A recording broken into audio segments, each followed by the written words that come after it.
5:59.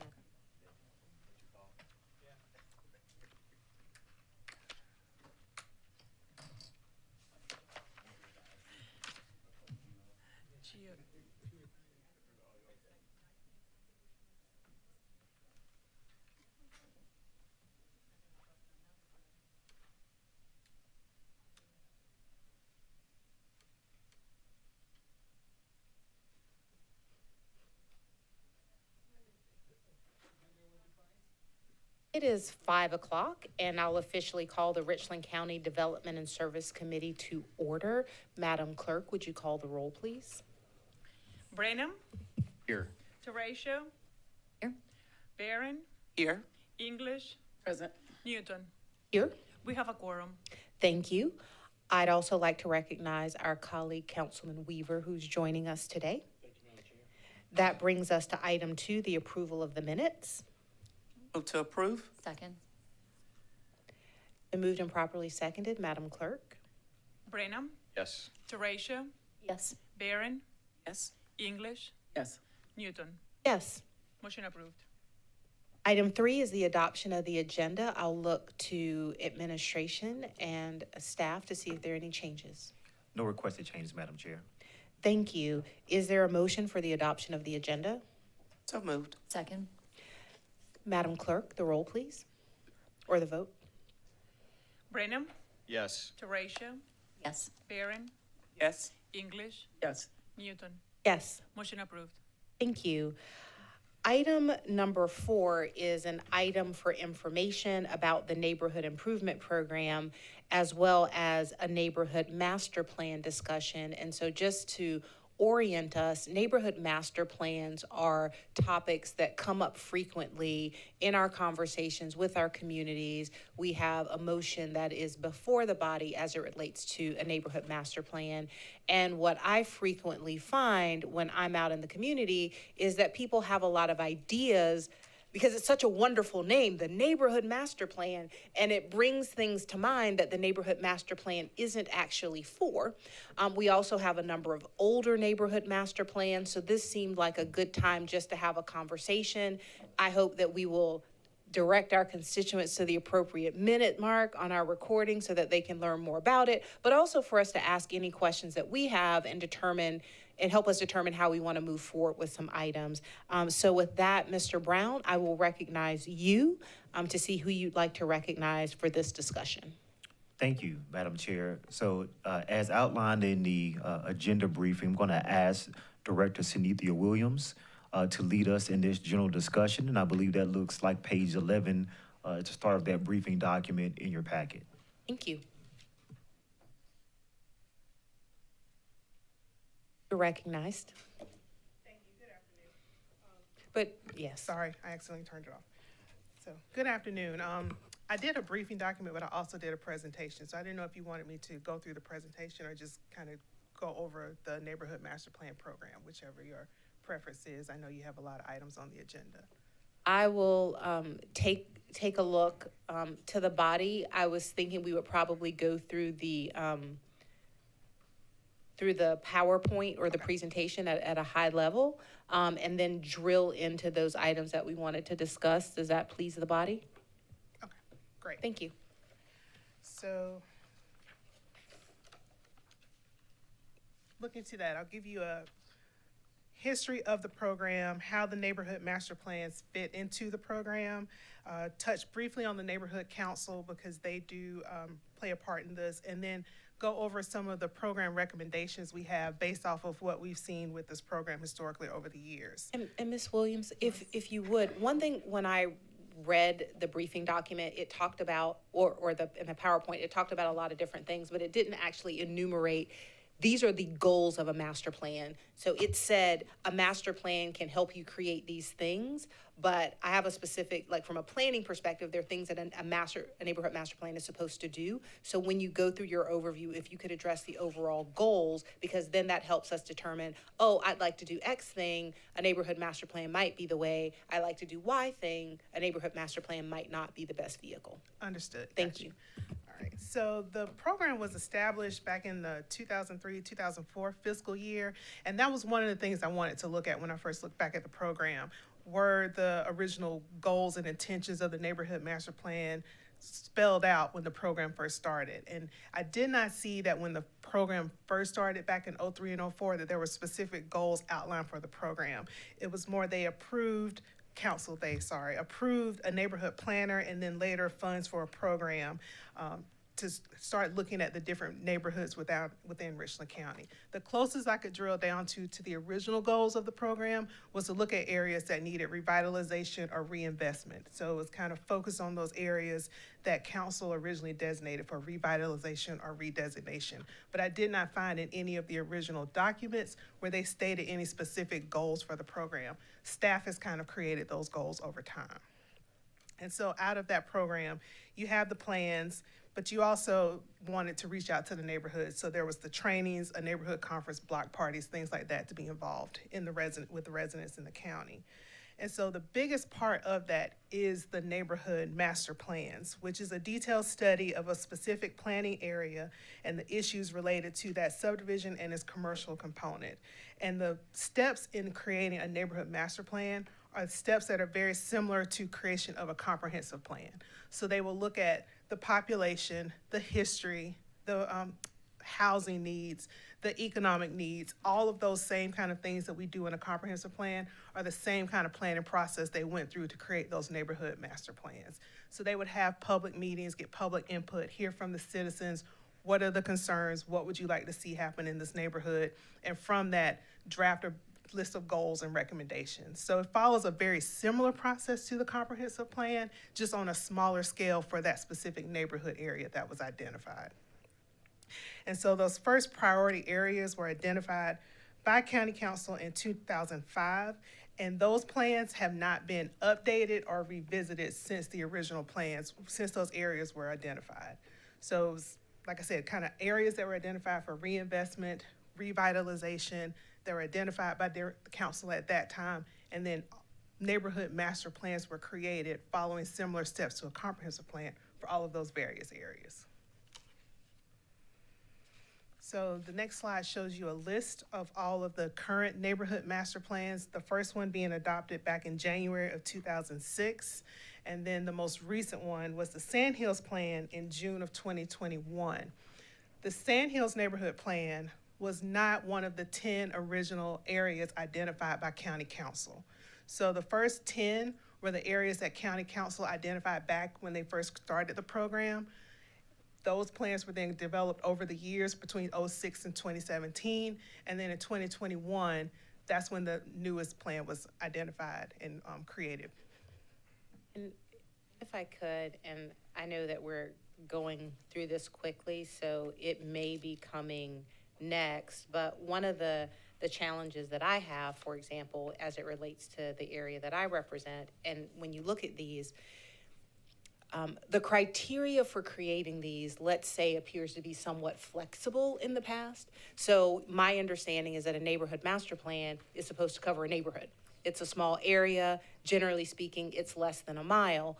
If you look at this plan, for example, you look at number 9, a Lower Richland neighborhood master plan. How can you have a master plan for 30% of the county when it's not a neighborhood and it's really different? And so, frankly, as I look at some of these, and I know they're older, when I look back, I'm not really clear what the results have been from what has been an investment, a significant investment of time and resources. So, and whether it's now or as you go through this, I'm curious to know if you can highlight some impact, because again, it's a really attractive name, it's a really attractive idea, and so just to make sure we can't change anything about the past, but that as we're moving forward, you know, we're being really intentional, because it is a big investment. It is a big investment, and so the criteria that the neighborhood program is currently operating off of is criteria that was developed in 2016. Because again, when I look back at the original start of the program, there was not specific criteria that was identified. It was just that County Council identified areas that they wanted to focus on and reinvest in. So there wasn't the 1/4 mile requirement that is currently in the criteria for when a new area gets a neighborhood master plan. So I can try to dig some more, but I went through some of the council minutes. I went through, it was set up during the budget process when the council decided to fund a neighborhood planner, and then they decided to put money towards a program to create these neighborhood master plans. So I did not find in historical record where they said these are going to be the criteria of how we picked these original 10 areas. And I will talk about that in some Okay. program I will recommendations. stop talking Yeah. so you can say more. Yeah. But just to point out, yeah, so we have the 10 original areas. Like I said, some of them are over a decade old and they have not been updated since then. But they have, if you go to the next slide, our current comprehensive plan does incorporate all of the master plans by reference. However, because the neighborhood master plans were done at different times, they weren't updated according to our comp plan updates, they sometimes conflict. For instance, your plan, Lower Richland, is a good example, where the neighborhood master plan may say we need denser development in Lower Richland, but the comprehensive plan, future land use map, will call for less dense development. So when you're looking at a rezone request or a new subdivision or commercial development coming in, the neighborhood master plan and the comp plan may be in conflict with what they're saying because of the time that the neighborhood plan was created and the time that the comp plan was updated. So we are having that challenge right now when we take some rezone requests in front of council members where the neighborhood master plan may recommend something or not recommend something, the comp plan does. The area has changed, so it may make sense to put it there. So it's creating some policy conflicts and making it challenging on citizens to understand what may be approved and also for planning commission. So that's what we're kind of running into right now. But next slide. There have been some projects that have been implemented over time. A lot of the projects have been small scale, murals, monument signs, community cleanups, helping with streetscaping. A recommendation out of one of the plans is the creation of the Olympia Neighborhood Character Overlay District. So that's a project that is ongoing right now that we've started. But the challenge we've had with the projects is that sometimes in the neighborhood master plan, they will call out large capital projects that may not be the best fit for the community planning and development department. So it may be a call to create a park, but who's gonna maintain the park? So it kind of can stall, you'll start the process, but then there's no one who can maintain the park. Or it'll be a call to add sidewalks in the neighborhood, but the CP&D may not have the funding for sidewalks, there may not have been coordination with DOT or Public Works at that time to look at those sidewalks. So that's been a challenge with the neighborhood master plans as well. Councilwoman Barron, you're recognized. Thank you. So Director Williams, as I am engaging with my communities, as we look at updating our plan, at least our comprehensive plan, we're having conversations, and I had a conversation and someone said, they left me a voicemail and said, make sure we get a gym in this time in our plan, and so that's somewhat of the mindset that is out there. And if it's not the place for the comprehensive plan or the neighborhood master plans, if that is not the place for it, as we are educating our constituents, what's the best way to communicate that with them? So to tell them, say, yeah, we're updating our comprehensive plan, but this is what it is, but this is what it is not. Is there something that you can help us with that? Because I know you've probably received a couple of emails and calls from some of my communities wanting you to come out. And so with that, I want them to I kind of want to tee them up to say, hey, ask this lady for a park, because that's not what we're doing over here. Parks and sidewalks are a big thing. So can you help with that? Yes, I'm going to skip ahead to answer that question. So the next slide talks about the neighborhood council. I'll just let you know that county council passed a resolution in 2010. It's to recognize supporting the development of the neighborhood council. That is just our way to communicate with the different neighborhoods around the county. We don't provide any monetary support to that council, but we do provide them meeting space, and we invite them to a lot of our neighborhood events. So if you just wanted to touch on that real quick, but to get to your question, Ms. Barron, the program recommendations. So I think it's having people understand the comprehensive plan is that comprehensive look across the county, right? So we may say in the comprehensive plan that there is a need for more parks and recreation, or there's a need for more places to have physical activity in the county. That may be something that comes out of the comprehensive plan. And if you looked at an area that needed revitalization or for a specific neighborhood plan, a recommendation there could be that this area, this neighborhood could benefit from a park or a gym. Our recommendation would be, if that came out in a neighborhood plan, is that we then work with the providers who can support something like that. That we look at programs or incentives or projects that may support putting a gym or a park or something in the neighborhood. We are already starting to talk to residents to have them understand that the county doesn't have a Parks and Recreation department. So while our neighborhood grant program may have funding that can assist your neighborhood to create a pocket park, we cannot, as the county, take it over. So there would need to be something in place that say, if we gave you grant funding and you created a walking trail or a park in your neighborhood, you also need to understand that your neighborhood has to have some way to maintain that long term. So we are starting to have those conversations. But our other recommendation would be that as we go through the comprehensive planning process, we have some priority investment areas. Some of them align with the previously outlined neighborhood master planning areas. It may be looking at, are those priority investment areas still relevant right now? Do we still need to identify those, or do we need to identify new priority investment areas? And if we have an area that we know we want to invest in, then we look at doing a more neighborhood type plan or more extensive study for those priority investment areas to get specific recommendations for how we can revitalize those areas. If there are areas that we want to protect or preserve, there's other things that we could do to protect and preserve those areas that may not require a full-blown neighborhood master plan. It could be an overlay district. It could be a sign ordinance. It could be a corridor overlay. It could be facade ordinance requirements.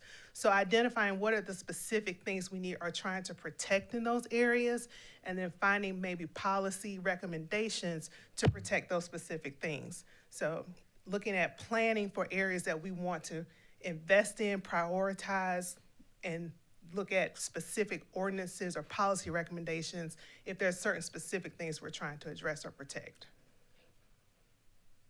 Thank you, Councilwoman Barron. Councilwoman English, you're pensive, but I didn't know if, I couldn't tell from over here if you had a question. No, I'm just listening. Thank you. She's answered several of my questions. Okay. Well, one question in terms of the slide that's up now, I think this is really helpful. When you look at bullet point 4, it says create criteria for the ongoing review and update of master plans. Is that a place where you need guidance from council, or where the department can just go on its own providing those recommendations? Or not guidance from council, but I guess, do you need an action to move forward with that? Well, the guidance we would need from council, our recommendation right now is to look at trying, if we are creating new plans based off our new priority investment areas, that we look at updating plans on a similar schedule to what we do with the comprehensive plan. So that we say we will review a plan every 5 years, or make sure we update a plan every 10 years, so that it's not just sitting on the shelf. Like we have the plans from 2006 that hasn't been updated. We haven't reviewed it again to see if it's still relevant. So that would be one of the recommendations that we will look for. And then also, because our current criteria is so narrow for new plans, based off what came up in 2016 with the scale being an area within 1/4 of a mile radius. If we're looking to reinvest in an area or protect an area, that's a very small area. And so I would like for our staff to kind of come back with some recommendations to County Council of how we identify these priority areas, protection areas, and bring those forward to say these would be the areas that we want to do further study or do a larger, not quite neighborhood master plan, but some type of master plan for these areas. And I guess I would wonder if you could look at, are there plans that need to be retired? Because quite frankly, how do you update something where a community has changed so much since 2006? And if you want to talk about brass tacks, if you created a new one for every one of these, that's $1 million easy. And when you consider where we are with the county, you know, is that the best place to spend $1 million just on creating the updated documents? That's not even the investment in it. So I hope that your staff would feel empowered as you're evaluating all the options, that it isn't just how can we perpetuate this thing from eons past. So I think that this has been a helpful conversation, and you may have a few other points that you want to make. I also just want to look to the body to see, are there any other questions we want to make sure that Ms. Williams covers as it relates to neighborhood master plans? Mr. Branham, you're recognized. Hey, thank you. Just for any of my constituents that might tune into the conversation, I think it's good for us to talk about these things like at a high level as far as staying organized goes and staying updated as we go along. I think some of the conversation that we're having right now, and Director Williams has alluded to this throughout her presentation, we wouldn't be having them if, we had, some sort of a policy or a routine or tradition of, getting things updated on an interval, on a cycle of some sort. And that's why I think some of us are where we are right now and looking at our districts and trying to kind of tailor the actual needs of our constituents and the desires of our constituents against the history of things that, bless their hearts, all of them, the councils from 20 plus years ago, they had different, counties and constituencies and conditions and all those things, which is good to, again, which is another reason why it's good to just be looking at these things maybe every 5 years or so. But again, for anyone, District 1, Northwest Richland County, nothing that's being talked about today is meant to be a wet blanket on some of the work that we're working on, some of the objectives that we have related to my motion, which is on the agenda. From my understanding, conversation with administration and staff, we're all still unified and finding the appropriate approach to, again, achieve those objectives. And I'm very grateful to staff and administration for continuing to work with us on those things. Thank you. Thank you, Councilman Branham, and I just do want to echo that because I might be the main person sounding like a wet blanket. District 1, I'm not coming for you. I do want you to get the thing that's best for your community, and I know in my community, a lot of times, sometimes people will ask for something, but that's not the thing that gets them the results that they want. So we just want to map out what these things are. Councilwoman Branham, sorry, you do have B's and N's. Councilwoman Barron, you're recognized. Thank you. So I just, I think that we often have discussion about the comprehensive plan, especially when we talk about rezoning items. And we take the rezoning item and it said it doesn't, align with the comprehensive plan that was, written 10 years ago. And so to Councilman Brandon's point, I think it's important that we understand that it's almost like this document really needs to be a living, breathing document that is, revised ongoing, even though we have to, we have these guidelines of 10 years, but that's the maximum, right? And we know in Richland County, we're growing by leaps and bounds. And we will continue to do so, for the next couple of years. So as we look at that, I just think that it's important that anyone who's listening, especially, we all talk about our districts, but we hear this across every district. Well, the comprehensive plan said so-and-so, and the master plan said so-and-so. And why'd you vote this way? Because of this and that. And I'm like, did you see what was across the street from what we just rezoned? It's the two, it makes sense for our community. And I think when we look at the comprehensive plan and the work that you're doing in your, Director Williams, it speaks to the growth. But I would like to say to administration that, I'm not interested in wet blankets at all, but I am interested in a living, breathing document that we can periodically just go back and review, especially if you have a district like mine that's growing real fast. We can approve this, we can approve a master plan tomorrow, and I promise you in 2 years, we're gonna need to do something different. just because of the amount of growth. So I'm off my soapbox, but I think that is important that people understand that it is a plan, but, it's one of which that, grows with the community, grows with the districts, grows with the county. Thank you. Thank you, Councilwoman Varyn. And just for clarity, the comprehensive plan has a major update every 10 years, but is actually updated every 5 years. So just for anyone who's listening on that point. So we are at the very first item on our agenda, and we do have many more that we need to cover. Any last words that you would like to leave us with, Director Williams? No, I appreciate this discussion, and I do think as we go through the comprehensive plan, that we look at those areas, and when we look at new potential neighborhood master plan, because the program does look at the neighborhood and commercial component, that we identify the boundaries that we're looking at that could include residential and commercial, and how it all comes together and what is the goal for those plans. And that's something that I'm hoping we can bring forward to you as we continue to update this comprehensive plan. We will look forward to it. Thank you, Director Williams. That brings us to Councilwoman Teresa, who changed her mind about being recognized. So item 5A, items for discussion and action, direct the administrator to research and present to council current laws and benefits of enacting impact fees in Richland County. The purpose is to help reduce the tax burden on residents by not having to pay the complete cost of development in Richland County. And while we wait for whatever staff might want to address this item, I'll just remind us where we were at our last meeting. We had a very fulsome discussion about impact fees, where it applied, some of the places where it didn't apply. We also took a deep dive into the report, which compared other counties and municipalities that have impact fees and projected some revenue, what that would look like in Richland County if we had a similar ordinance. Where we left it was that council members were going to forward any questions that they had so that we could have an additional discussion. I will also note that in our packet, in our briefing document, staff's recommendation is that we forward this report to full council for acceptance.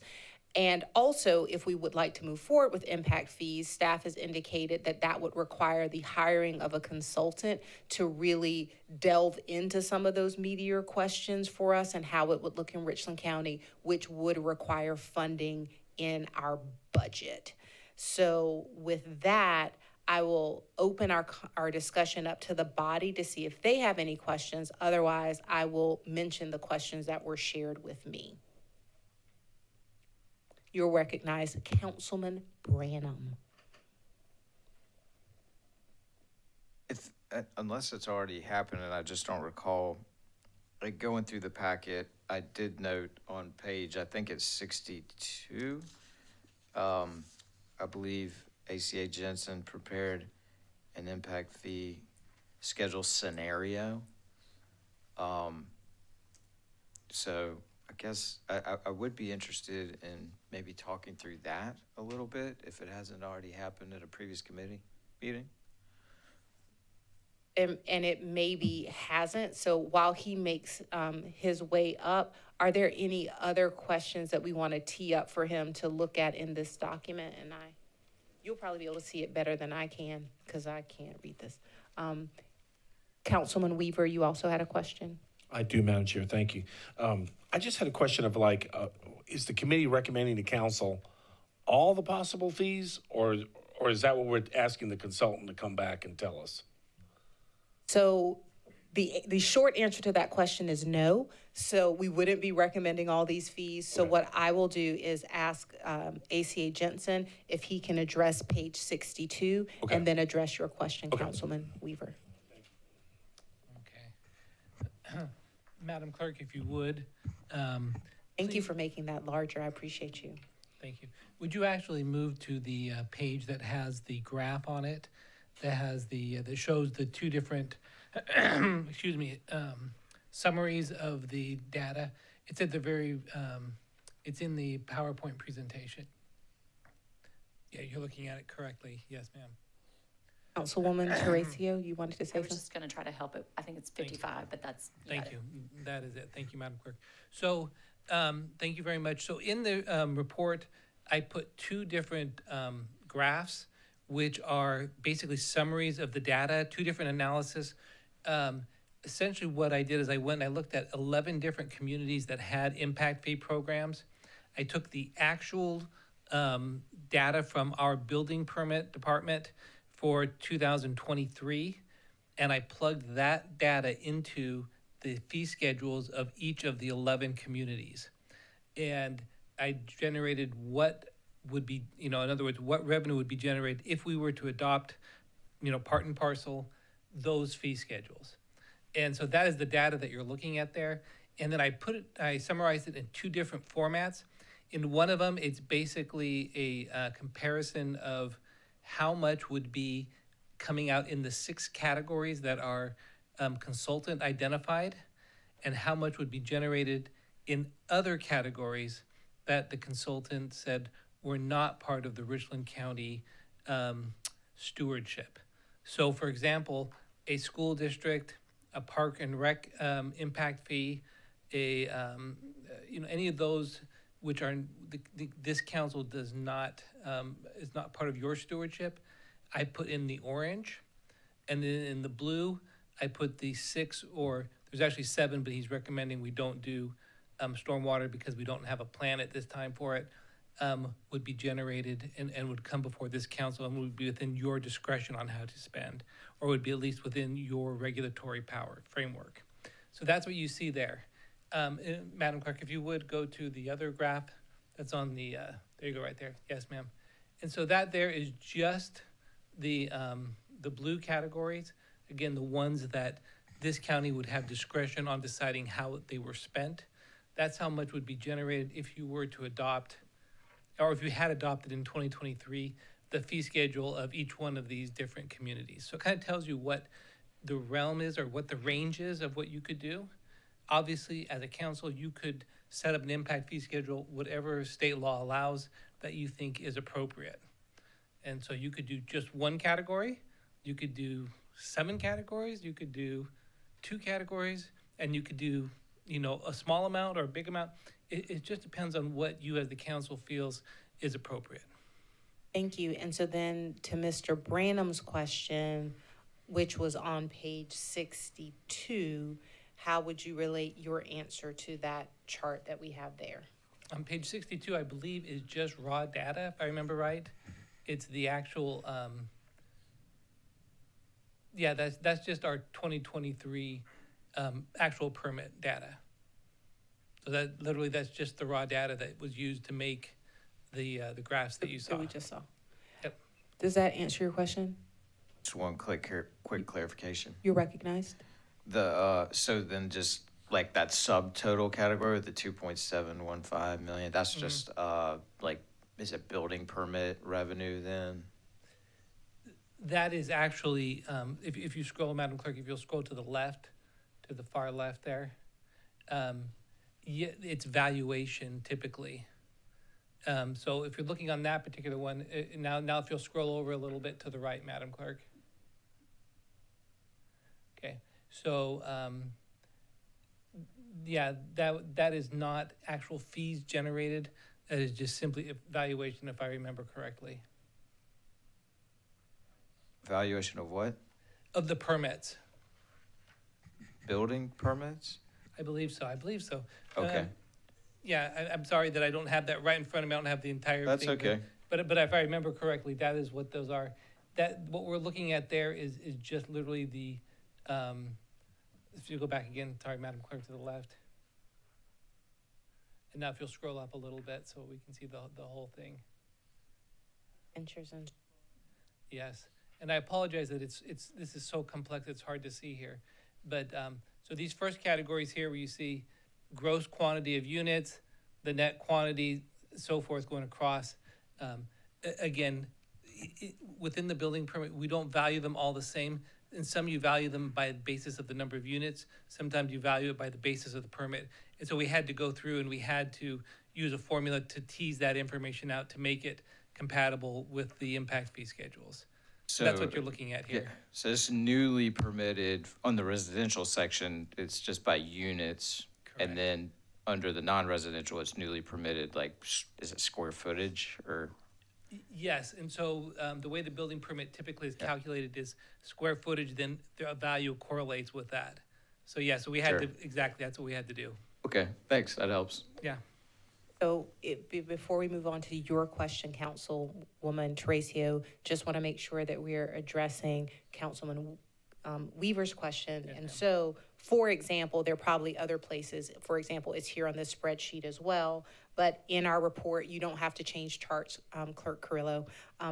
In your report, starting on page 12, there's the impact fee analysis where our consultant broke down the categories that he thought were most appropriate for Richland County. Even then, not suggesting all of them, but those categories are sheriff, fire, EMS, stormwater, solid waste, transportation, and water and sewer.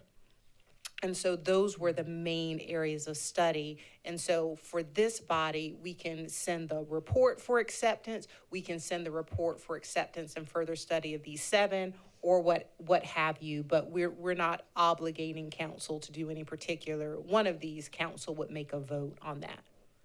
Councilwoman Tracio, you're recognized. Thank you. And then to carry the process further, to have a motion for council, if we were so inclined, to either amend the budget or to have a motion for the FY '26 budget.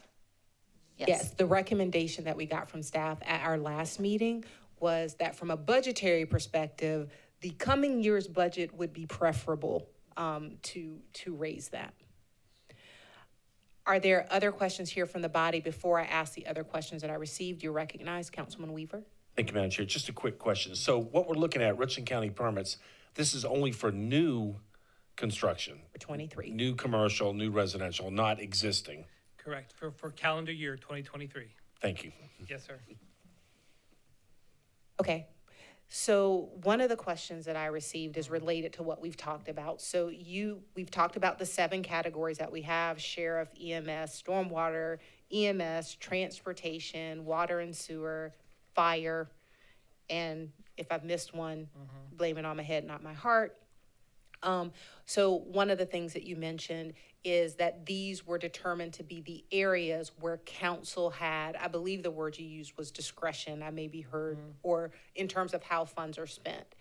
There are other categories that are not referenced here that when you look at that previous chart that you showed, other areas might do. So for example, I did get a question from a council member about why schools, parks, libraries, and facilities were not addressed in this study or in this report. Could you address that?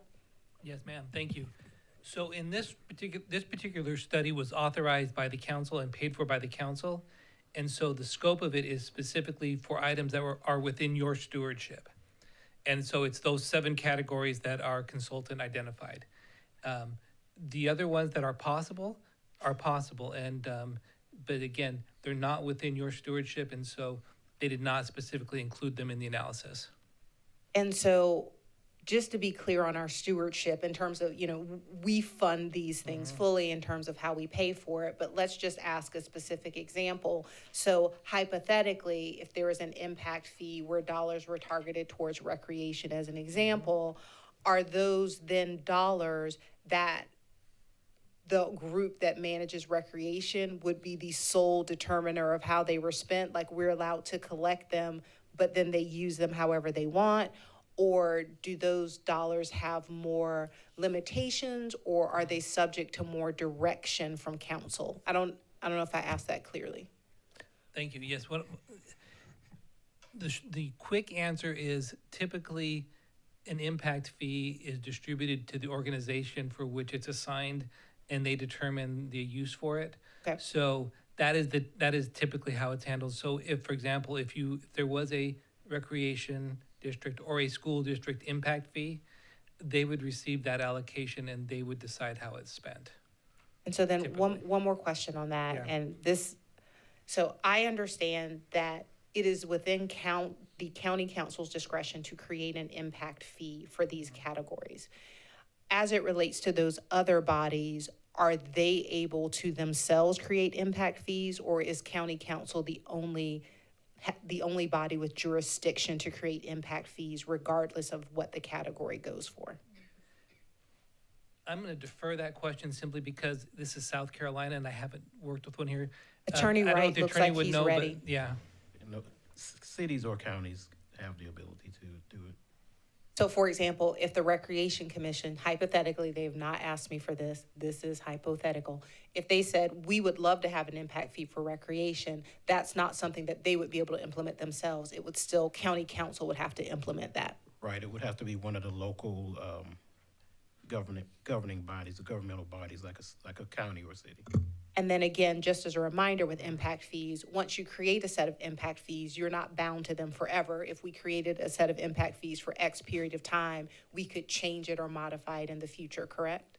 Correct, by ordinance. By ordinance. Councilwoman Barron, you're recognized, and before you speak, just looking, is there anyone else after Councilwoman Barron? You're recognized. Thank you. So I want to make sure I'm tracking. If we have funds that have been allocated for recreation, and then those funds now would go to the Recreation Commission for them to expend and to use, however they would like to use them. I'll just say, and I'm using Recreation Commission just as an example because that's the one's been tossed out today, and no, I don't have any preconceptions about anything, but I do think that there are some priorities that this council has set forth, and I know for me as one of the makers of the motion, I'm thinking about different priorities and projects that I would like to see funded with these funds and with these dollars. And so the challenge then would become, we have this pot of money that we are responsible for, receiving the dollars, but we don't have any say as to how it is spent besides the category. So just if I could, can I put a finer point on your question, Councilwoman Barron? So in the 7 study areas that are noted in the survey, we have more control over those areas because we have stewardship over those areas. Once you get out of those, so using our hypothetical recreation example, then no.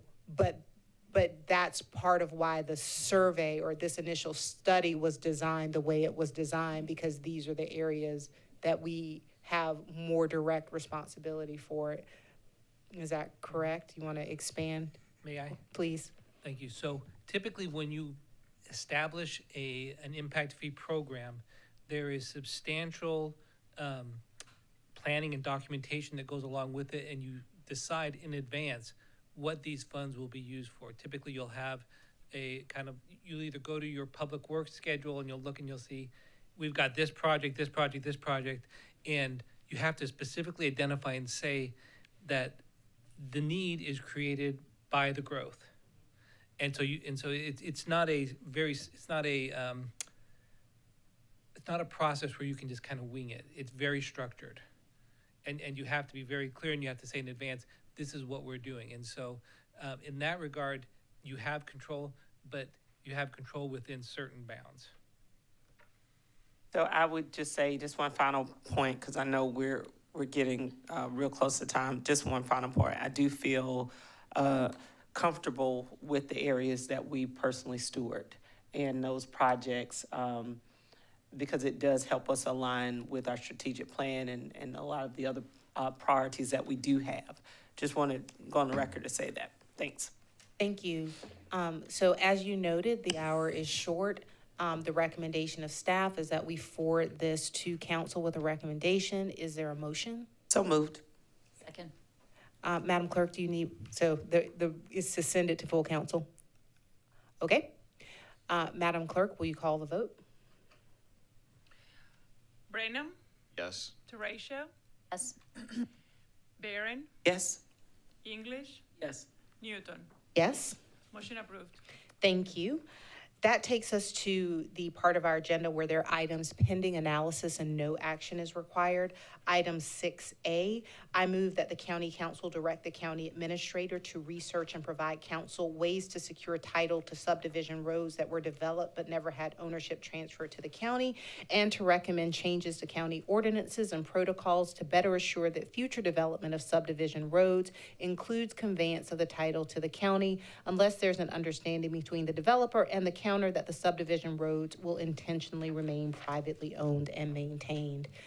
The bane of many of our hearts, this issue right here. This is an item that is still pending analysis. We do have some additional information on pages 97 to 99, but there was not an action that was recommended. Are there any questions for staff, or is there anything that staff would like to say to address this item? Director Williams is prepared to brief you on the items pending analysis for the next few items on the list. So just a quick update for you. Perfect. To let you know where things stand. Well, she will be recognized the moment she's able to mosey up to our microphone here. You are recognized, Director Williams. Any comments on item 6A? Yes, thank you. I've provided an updated list. That was one of the questions that was asked at the last committee meeting. So the Public Works Department has done a great job. The original list between 2013 and 2020 was 161 roads, and they've arranged to get title and bring it down to there's only 42 roads remaining outstanding. And so that's the list that you have. We all met on March the 11th to talk about next steps to addressing these 42 roads. Some of the challenges, the LLCs or the companies are willing to give us title, but because they may have the title to the road, but then a private citizen may have it, and so it's connectivity issues. So we don't want to take a piece of a road and then we cannot access it because we still have to go through a private road technically to get to what they would convey to us. So the right-of-way agent is working to reach out to the private citizens. There are 7 individuals who still have title to these roads, and then also reach back out to some of the LLCs and the developers and see how many more we can get. So we're going to reconvene in about 4 to 6 weeks from the time we met on March 11th, just to give him enough time to reach out to these different property owners, try to meet with them, see if he can get the title back for those. Once we hopefully narrow that 42 down even more, then we're going to look at getting back with the county attorney's office and talk about ways to notify private citizens of their roles and responsibilities if they were to keep a road. So we've already started those discussions, and we've got a plan kind of moving forward to try to address those last 42 roads. Any questions from the body? Councilman Branham? You might have just said this, and I missed it, but do we have a sense of like how many of these remaining roads are in maybe something that looks like a traditional subdivision where residents likely have an expectation and belief that they are already county maintained roads? I don't have the specific number. Many of them are. When we met, we looked at some specific roads on the maps. A lot of them are in subdivisions where residents expect that, but when they've called to the Public Works Department, they've kind of tried to explain to the citizens the situation that we're in. All right, thank you. Councilman Weaver? Thank you, Madam Chair. Just quickly, I'm looking at this list, and my company manages 2 of these, Willow Commons. So what do I do to turn it over? Do I contact the developer, or? That may be a question for Attorney another Wright? time. I'm on the naughty Attorney list. Wright? There's a, I'm pressing the hotline. Attorney Wright? no, for any individual road like that, you'd have to discuss it, because there are different situations for different roads. So it just depends on that particular road, what the specifics are. Okay, That's your answer for now, sir. okay. So we're gonna keep. I knew I'd make the naughty list somehow, Madam Chair, so thank you. That moment always does come, doesn't it, Councilman Weaver? So also, I'll chat with you separately, because there's a subdivision, for example, in my district that's not here at all, and there's still some ways that these roads aren't being maintained and are being held onto. So that would be great. Thank you for that. Item number B Makes me regret writing long motions. I move to direct the county administrator to commission an analysis of the county's residential development permitting processes and standards related to noise, flooding, air pollution, and other environmental impacts in order to ensure that the county has adopted and is following the most current industry best practices to reduce negative environmental impacts. This may include recommendations for improving and enhancing the county's land development code, land development design manual, comprehensive plan, zoning map, and related documents. There is an update in your packet on pages 100 to 101, which is a very similar update to the update that was in the packet last time because a lot of this work is ongoing. Are there any new developments on this motion? No, Madam Chair. Any questions from the body? Item 6C, for the purpose of preserving the historical character of the Olympia neighborhood, I move to within 12 months create a neighborhood character overlay in tandem with an update to the neighborhood plan for the Olympia neighborhood. During this time, a moratorium on new construction, rezoning, demolition, and substantial rehabilitation, 50% or more of lot area, building square footage, change in use will be in place. That's on page 102 of your packet. Thank you, Madam Chair. So a draft moratorium ordinance is going before council for first reading at the next meeting on April 1st. And related to the neighborhood character overlay district, Planning Commission had a few additional questions when they met in March. So we've met as staff, we're addressing those questions. We're gonna be taking it back to Planning Commission at the April 7th meeting, which will outline all the comments that they gave us and how we address those comments. And hopefully they will proceed to approve that and move that forward to full council. You're recognized. Just want to say thank you. I'm hearing from the neighborhood, and they're really happy to have the ability to work with staff. Thank you. Item 6D, I move that the county consider developing a neighborhood master plan that establishes policies and goals to preservation and development in the Ballantyne community with the goal to preserve and promote the desired character of the community while also conserving and protecting the waters and watershed of Lake Murray, and that is on page 103 of your packet. You're recognized, Director Williams. Yes, so Community Planning and Development staff met with ACA Jensen and Councilman Branham just to get a little bit more information about a potential neighborhood master plan for the Ballantyne area. And then some other ideas also came up in lieu of a potential neighborhood master plan, not that, to reference the previous comments made before, but some things that came out of that discussion were the potential development of a commercial corridor overlay district to address growth along Highway 76. Also utilizing the current water resource overlay district that is in our ordinance, in our land development code to protect Lake Murray. We currently have a water resource overlay district. It just doesn't have a lot of teeth behind it. So therefore looking at how we can update that and then maybe put that overlay district on Lake Murray to address development along Lake Murray. And then there was concerns about marinas, and that is something that could also be potentially put into the Water Resource Overlay District. So I have reached out to the Public Works Stormwater Division to get some more information from them related to some water quality recommendations for the Water Resource Overlay District. And we are currently looking at other draft corridor overlay districts that could potentially be updated that we could present.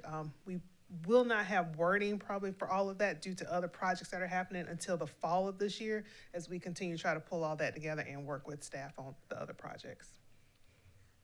Councilman Branham, you're recognized. Thank you, and thank you to staff for making this a priority in the same year that we're trying to work on updating that comprehensive plan. Had a great chat earlier just about some of the challenges and some of the goals that we have going forward for the tool that is the neighborhood master plan. And we're just working like a little team of carpenters. I don't even know what you call it, like Dr. Emmett Brown from Back to the Future. We have an outcome in mind. We have goals in mind, and whatever means within the law that we need to use to get there, that's what I'm working on. And I feel that staff and administration is committed to that too. I'm not interested in the wet blanket on the fire. We're gonna keep it going, and we're gonna get us to where we want to be. And so I'll be checking in with ACA Jensen and Director Williams, hopefully as soon as next week, just have a check-in meeting and put pen to paper and start working on some rough drafts, and we'll be engaging with the community throughout the year as we work on the process. Thank you. Our team of carpenter bees shall continue undeterred. That brings us to item 7, adjournment. Second.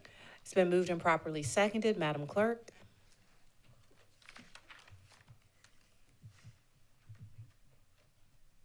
Brenham, Yes. Teratio, Yes. Barron, Yes. English, Yes. Newton.